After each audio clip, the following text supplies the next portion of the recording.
This is the first of 3 videos on how to conduct custom analysis with the tax model. As the introduction pointed out, the model cannot anticipate every single type of table or graph that you might want to produce to shed light on the implications of a particular tax reform. So it deals with this by allowing you to dump out all the data that are being computed internally by the model. And that allows you to use whatever data analysis software you want to do the custom tabulations or graphing. So there's a trade-off here. This extra flexibility means that you as a user need to have additional skills about how to use some kind of data analysis software. So what kind of dump output you tell the model you want depends on which type of data analysis software you plan to use. The key point in deciding which data analysis software to use is which one are you familiar with and comfortable with.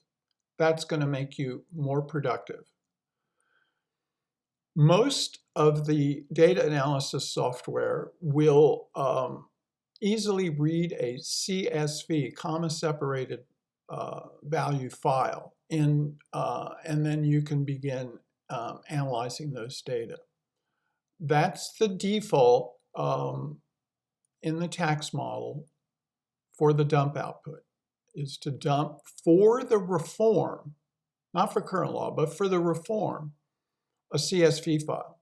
So if you're going to use CSV files and read them into some kind of data analysis software, you need to do 2 model runs. You need to do current law policy, do the dump output, and then you need to do the reform and do the dump output. And then you need to read both of those CSV files into your data analysis software and use your data analysis software to compare record by record, filer by filer, the implications of the reform. One of the most popular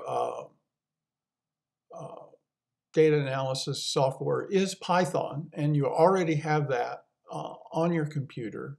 So you could use that if you don't know any other one. But that's a procedural language. You have to tell the computer each step what you're going to do. Perhaps more widely used custom data analysis tool uses the declarative language called SQL, Structured Query Language. This is the standard language that's used in every relational database system. Oracle, SQL Server, IBM's DB2, you name it. They all use the same language, SQL. And it turns out that Python comes with a simple SQL language program called SQLite 3. This is one of the most widely used pieces of software in the world. We'll get back to that more. So that comes installed on your computer. It's there now. And so what we're going to do in the videos is illustrate using SQL because it's the simpler language. It's declarative. You just tell the database what kind of custom table you want, and then it figures out how to do that. So let's go to the command prompt or the Anaconda prompt. We've set up topic 4 and we ran the tests in the introduction. So what we're going to do now is we're going to use the same reform as we used in topic 3. So I'm going to go through a little business here where we can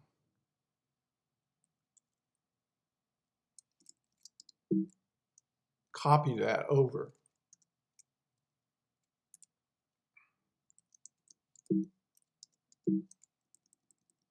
Forgot the 3 there. Sorry about that.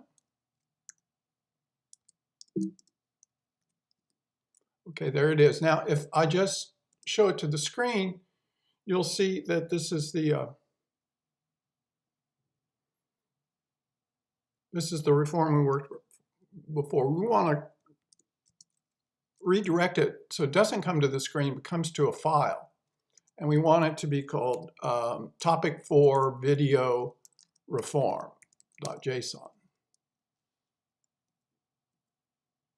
So now we have here in our current directory, whoops, bad mistake, my fault. There we go. So now we've got rid of that business. We've got the reform here. And now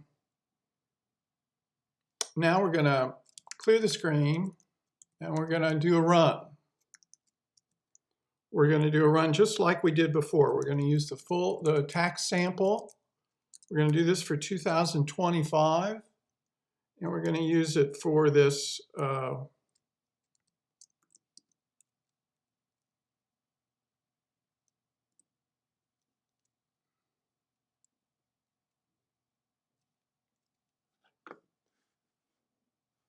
so here is the dump output file.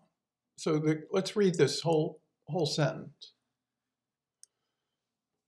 It says it's a minimal dump output file. We'll get to what that means in a moment. It's for the tax sample and for 2025 under this reform. So now let's look and see how big it is. We're going to focus just on that one.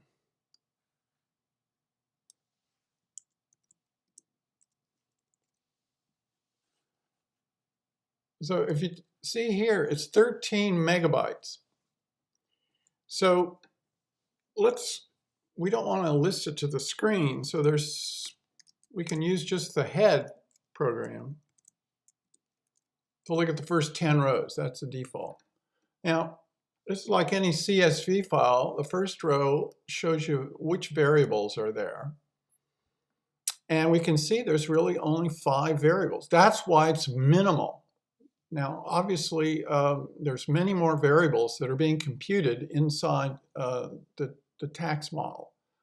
And we'll see a little bit later about how to add extra variables to this. But this is the minimal output file. But it's got 370,000 rows, which is why it's so big. So you could bring this into any data analysis software. Let me show you that in case we want to do something else, which we are going to do here in the videos, we're going to do SQL. So what we do here is one of the options is to say db dump. Now before we saw that no dump was an option. So we already know how to do no dump. Now we're going to do db dump. So watch what happens here.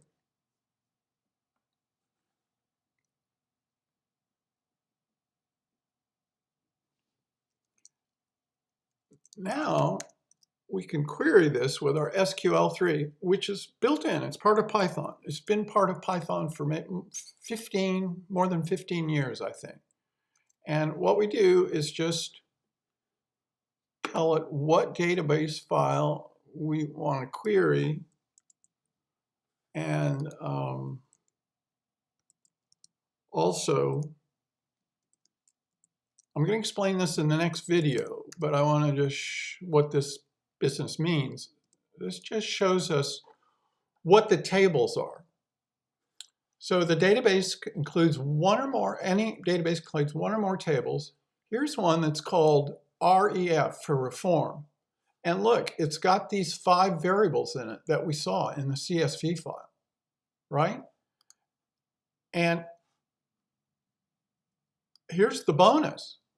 But it has a second one for current law policy, same 5. So it's got both these tables have 370,000 rows, one for each filer in our tax sample. And and we have both of them right here. And it's more compressed, so it's it's even substantially less than twice the size of the CSV file. So what we're going to do in the next video is illustrate how you would use this db dump file. See, because it has a different extension. Instead of .csv, it's .db. That means it's the SQLite database file. Okay, that's not a text file, so you couldn't look at it with any of the text tools that we have here.